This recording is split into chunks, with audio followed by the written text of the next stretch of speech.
Hey guys, welcome back to my channel, and for today's video I'm gonna show you how to draw cute anime face. So without wasting much time, let's get started. So first of all, we are making face and eyes and hairs also.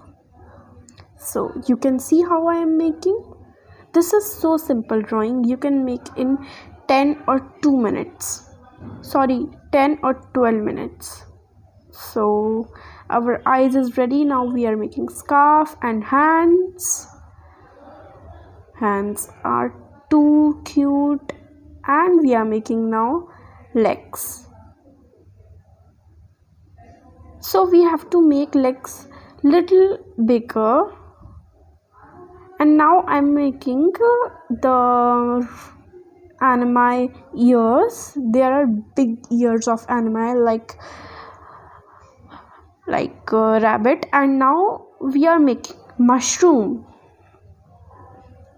So this is too cute, and now I'm shading ears and some additional details you can add in this drawing. So our drawing is ready. If you like this video, please like, share, comment and subscribe to my channel. Thanks for watching. Bye.